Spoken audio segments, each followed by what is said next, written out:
সুতরাং ওখানে একটা হস্তান্তর গ্রহণ সম্পন্ন হবে। প্রত্যেকটা খাম কিউআর কোডেড, প্রত্যেকটা ইউনিক। সুতরাং এখানে কোনো ভুয়া আপনার ব্যালট ঢোকার কোনো অবকাশ নাই।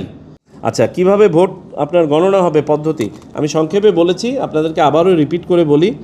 আপনাদের ভোটটা আসার পরে এগুলো আন্ডার সেন্ট্রাল অ্যারেঞ্জমেন্ট স্কটের মাধ্যমে নিজ নিজ রিটার্নিং অফিসারের কাছে পৌঁছালে পারে রিটার্নিং অফিসার তার কাছে প্রদত্ত। ওদের স্বপ্ন পূরণে পাশে থাকতে পেরে আমরা গর্বিত।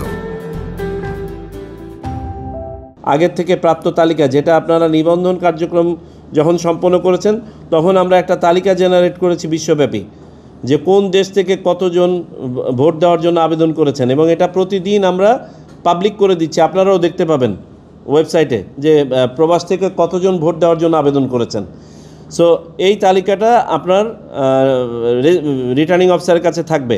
আপনার খামটা যখন পৌঁছাবে এটা একটা তালিকা সহ বাংলাদেশ পোস্ট অফিস রিটার্নিং অফিসারের কাছে হস্তান্তর করবে, নর্মাল খামের মতো নয়। সুতরাং ওখানে একটা হস্তান্তর গ্রহণ সম্পন্ন হবে। প্রত্যেকটা খাম কিউআর কোডেড, প্রত্যেকটা ইউনিক। সুতরাং এখানে কোনো ভুয়া আপনার ব্যালট ঢোকার কোনো অবকাশ নাই। এই কিউআর কোড চেক করে করে ওই তালিকাতে একটা একটা করে টিক করে ব্যালট বক্সে এই ব্যালটগুলো জমা করা থাকবে, এবং এটা ট্রেজারিতে থাকবে আন্ডার মাল্টিপল সিকিউরিটি অ্যারেঞ্জমেন্ট। একাধিক সংস্থা এবং সিসিটিভি মনিটরিংয়ের আওতায় এগুলো প্রিজার্ভ করা থাকবে। যেদিন বাংলাদেশে ভোট গ্রহণ হবে এবং আপনার গণনা হবে সেদিন আপনাদের ভোটও গণনা হবে। ধন্যবাদ।